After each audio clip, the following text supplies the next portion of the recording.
This month for Recipe Club, we are doing copycat recipes, and I am doing a Wendy's Keto Chocolate Frosty. And what you will need is 1 cup of heavy whipping cream, 2 tablespoons of unsweetened cocoa powder, 2 tablespoons of powdered sweetener. I'm using Swerve um, powdered sugar, but if you're not on keto, you could just use regular powdered sugar, and a half a teaspoon of vanilla. You're going to put all of your ingredients into your bowl.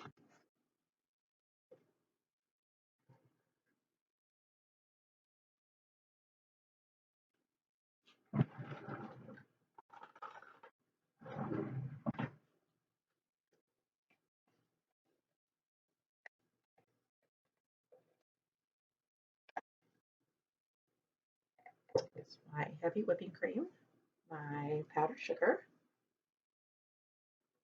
my cocoa powder, and my half a teaspoon of vanilla.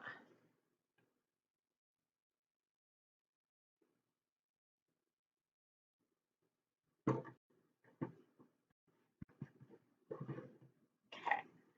Now you are going to mix it until you get stiff peaks. So hopefully this won't be too loud.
So it's pretty stiff. Doesn't come out, then it's stiff.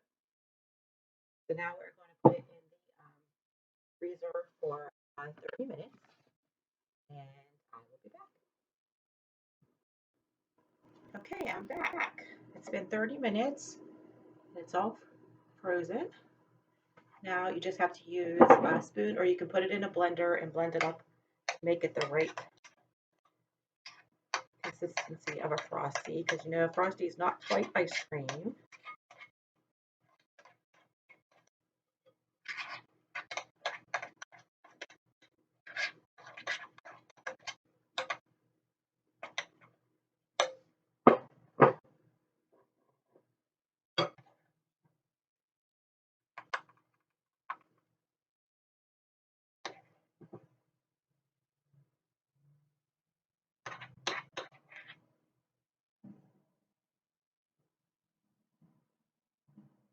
Okay, so there we go.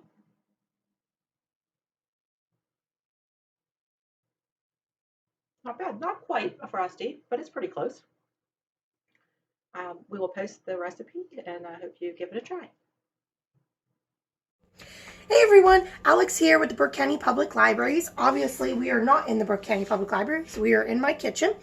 Kim and I are trying something different over the next few months. As many of you might have seen, or if you're in the library and you're visiting, you might have noticed I am pregnant right now. So the next few months, a couple of my appointments were falling in random times. So we decided that we were going to try something different, especially because the last time we did this last month, for some odd reason, our audio was so bad. We were just dialing in our audio, but we just had some weird issues, and it kind of was a little bit hard to hear. So until that lovely time that we can start doing this class together, this Cook by the Book Recipe Club again, in the same room, we are going to do it in our own respective houses, and then what I'm going to do is I'm going to mesh them together, and you're going to have one consistent video. I'm not Steven Spielberg, so I will try my best, and then we will make that video go live so that you guys can watch with us. So this month's theme was copycat recipes. I really wanted to do this because I came across this recipe at the beginning of COVID last year. It was circling around social media, and I love it. I've gotten my best friend for her to do it. So she started making this at her house as well, and I've made it a handful of times, and every time I make it, I'm going to be honest, I tweak something or do something different. This recipe is very forgiving, as I'm going to say, and you can do a lot different things with it, and I'll go over that a little bit on whatever you like. So when I share this recipe, when I write it down, because I'm hoping to put this on like a screen beforehand and share it in this video, I'm going to give you the bare bones. You can Google this recipe. It is called Slow Cooker Olive Garden Chicken Pasta. You could Google and search for the term crock pot, Olive Garden pasta, chicken, so many different terms, and you're going to come up with all these different places that have their own recipe that they've shared. This recipe that I'm going through, I actually am even tweaking it today. So I'm going to give you the basic recipe and then just show you kind of why I tweak it, how I do it. So I already have my chicken in here, and it calls for about 1.5 pounds to 2 pounds of chicken. So obviously, if you have a big family or you want a lot of leftovers, which normally I do want a lot of leftovers, but this is just the chicken I had today, you could double it. You could, put more chicken in there. You could put a lot more chicken in there and have just the same amount of ingredients, and you'll just know it'll be thicker and less soupy, and less, I guess you could say, less sauce to suck up other things because, there's more chicken taking up room. So I put my chicken in there. It is defrosted. You can do, freezer chicken that you've defrosted, or fresh, chicken that you get that's not frozen. I had frozen chicken on hand, so I put that in the bottom of it. Normally I do cook in a crock pot liner. I'm out of them. I did a crock pot meal this past weekend, and I completely did not notice that I was almost out. So it did go on my to-do shopping list. So layer the chicken at the bottom. Then what you're going to do is you're going to take, so you have about 1.5 pounds to 2 pounds chicken, or depending on how much chicken you want. They call for 16 ounces of the Olive Garden Italian dressing. Now this is the actual name brand, Olive Garden Italian dressing. I went to Walmart and they didn't have the off-brand, so I ended up having to get the name brand. This is 24 ounces. This recipe calls for 16 ounces. I like using more, and we actually have an open one in the fridge right now that I'll probably use a little bit later if I feel like it's getting too thick. I like using more because I like it being a thicker pasta, but not too thick that there's not some sauce, that you can really play around with and eat.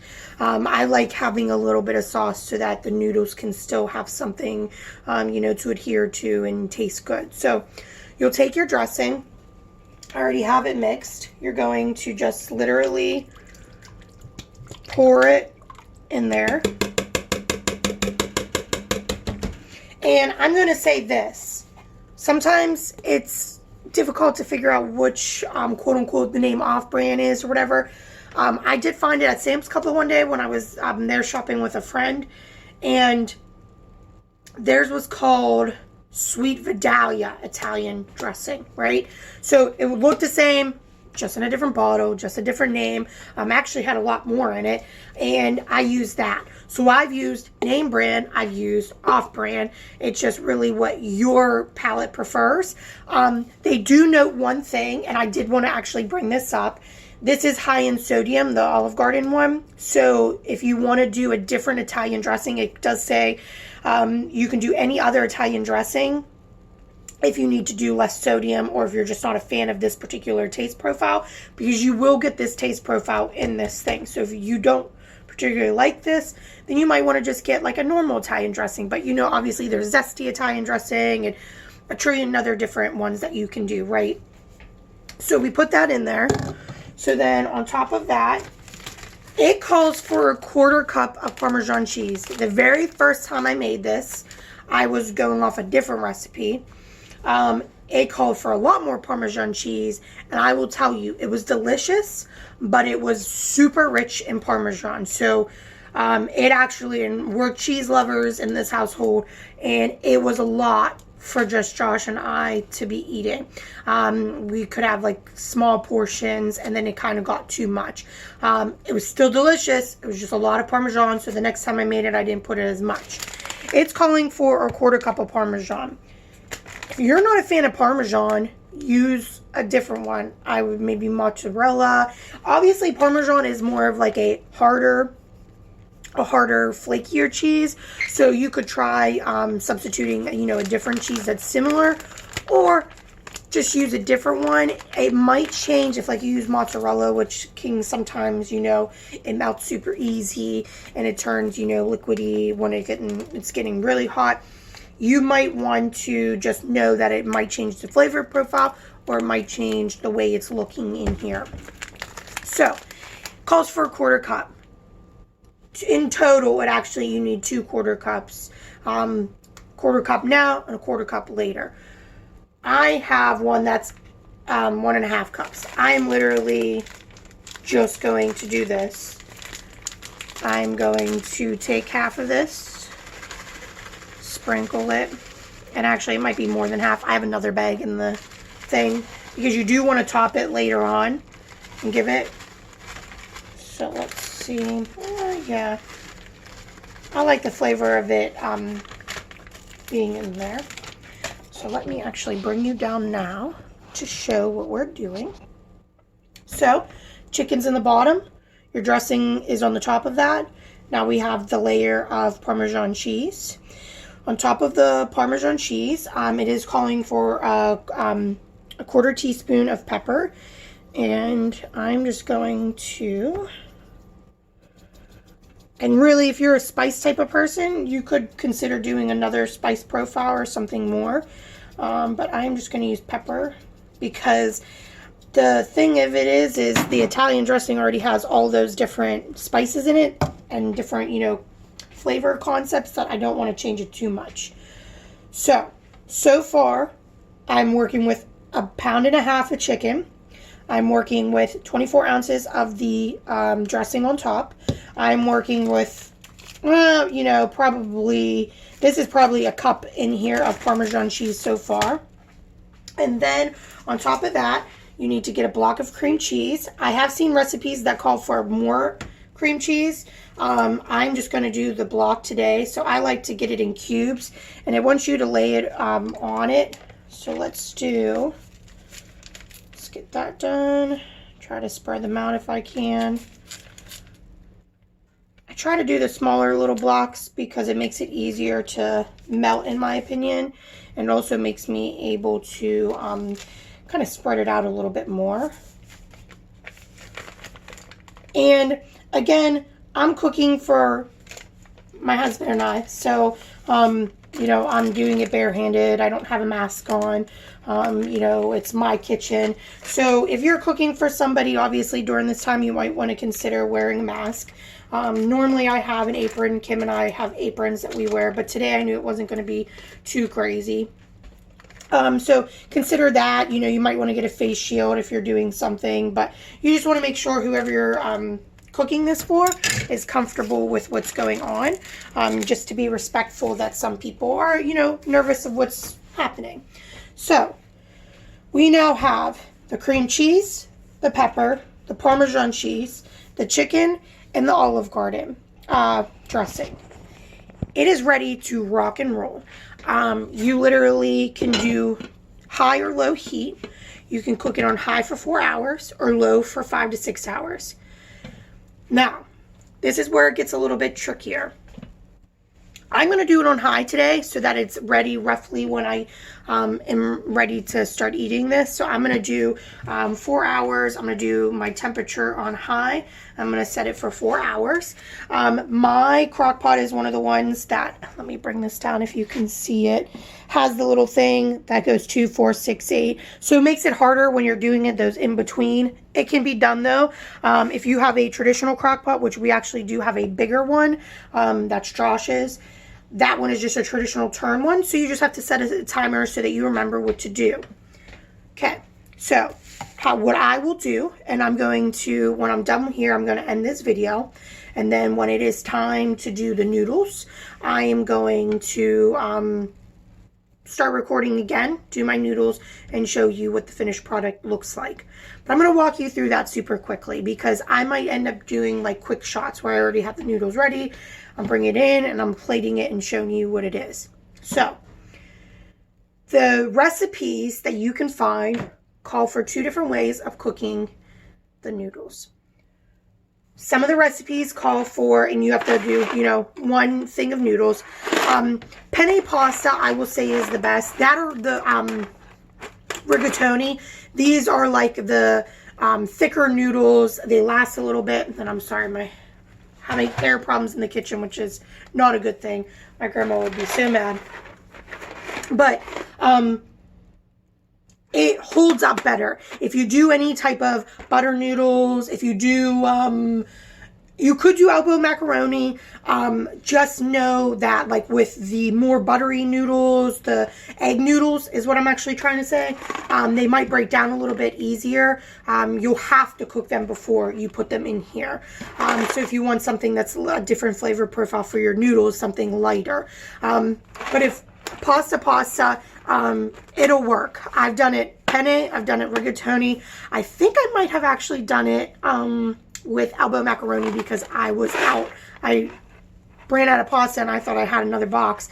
And so it really will work. I've also cooked it 2 different ways.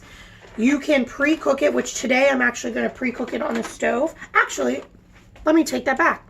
Today is the first day that I'm going to pre-cook my noodles. Normally, I cook my noodles in here. It takes a little bit longer, and sometimes I wasn't quite as happy with my outcome of noodles, and then other times I got them like spot on. So what I'm going to do is I'm going to cook my noodles on the stove, boil them just like normal, and then afterwards I'm going to mix them in here and then with my rest of my Parmesan cheese to top it off. So what you'll do if you're going to do it the way I'm doing it today is about anywhere, I would say from about a half hour to when it should be done is probably when you should start making your noodles. So get the boil, you know, your water boiling, get them ready. As soon as you get them boiling, you know, the water, put them in there, get them cooked. When you're happy with the consistency, this should hopefully be done. So what you're going to do is you're going to open this. You're going to just take your fork and it should be able to just start pulling apart, you know, grab a knife, cut it up. You'll just have chunks of chicken in there. And then when you have this consistency and it's mixed up, you just take your noodles, you dump them in here, obviously drained noodles. You put them in here, you mix it up, you top it with Parmesan cheese, and it is ready to go. The times that I've cooked it before, I have actually done my noodles in here. The other recipes that I followed have done 30 minutes prior is when you should throw these noodles in there. to be honest with you. In my opinion, it takes a little bit longer than 30 minutes. Maybe I'm doing something wrong, because obviously I don't do this for, you know, I'm not, you know, the science behind cooking. I know what has taken me. You have to add a little bit more water, so because it will sop up those extra juices. So that's where came into play, where I've needed another small bottle of this, or just like another half of it or something to put in there to help kind of give it a little bit more mixture, because the noodles are obviously going to want to sop that stuff up too. And so the noodles do absorb some of the juices that are in here, most definitely. That's what's helped cooking it. So you definitely want to add water, but you don't want to add too much water. So it's almost like you want to add this in, you want to add maybe like, you know, 2-3 cups of water, mix it around, and then kind of monitor it as it goes on to see how your noodles cook. It takes a little bit longer, in my opinion, to be able to plate your meal. So today I am changing it up of how I've always done it. I will be cooking it on the stove. So thank you for joining me so far in this journey of this deliciousness. This is cooking. I'm actually going to run back upstairs and do a little bit more work. So hopefully when we get back here a little bit later and I film the rest of it, you will be able to see a delicious time frame, because my husband loves this dish. I am a huge fan of this dish. I'm also feeling, you know, super fat and hungry all the time right now. So I'm going to be really happy with this dish. There was something that said you could take it a next step and maybe serve it over rice, but I'm like, you're already having the pasta noodles in there. I use it as a main dish. I don't put anything else with it, except sometimes I also do a thing of vegetables, and then obviously, because, you know, I need to starch it up more, I have garlic bread. So that's where we are now, and I will see you a little bit later.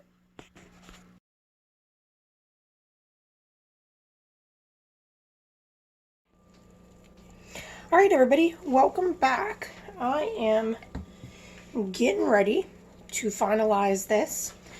Now I'm mixing this up. I've already broken up my chicken. I'm gonna let you guys see it in a second. You will get a couple different look-sees, I guess I should say. So let me bring this down here just so you can see. So you see some of the oil. Definitely, the oil is definitely from the cheese. It's definitely from the breakdown of the Italian dressing. You can see if there was a little bit more chicken in there, it probably would have absorbed it a little bit. We still have some of, like, you know, the cream cheese right there. It's nice and mushy to move it up. So I'm going to, and don't be surprised if yours is more creamy as well, because that has happened to me in the past before. I think it just all depends on the amount of the Italian dressing as well as cream cheese.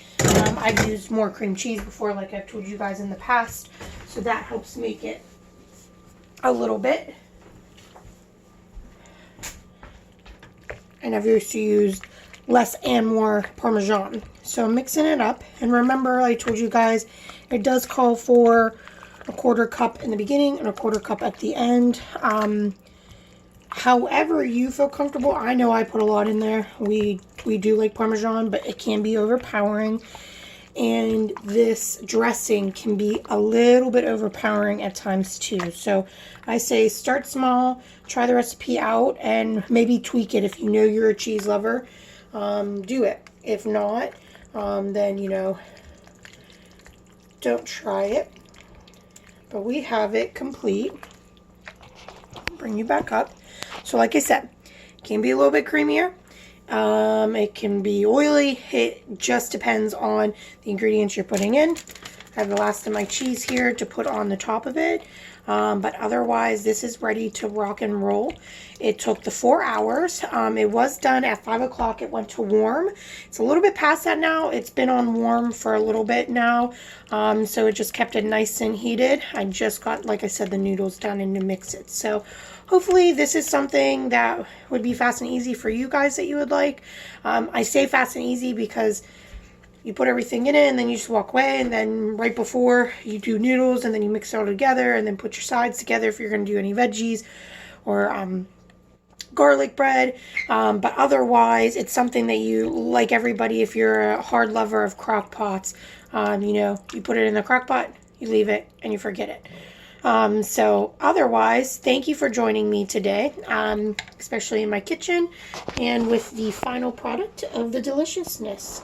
So again, we shall see you, and hopefully you enjoyed Kim's recipe as well. Enjoyed this one. Comment in the comments below. Let us know. Did you try this before? Did you try something different? Did you try something similar? Or do you have other recipes that you would love to share with us? I remember our theme this month was copycat recipes. So we would love to get those copycat things that are similar. For instance, I know my aunt has a recipe that's similar to, I believe it's the gnocchi soup from gnocchi. I know it's pronounced a certain way. But it's the one soup that actually Olive Garden has too, and my aunt has it now.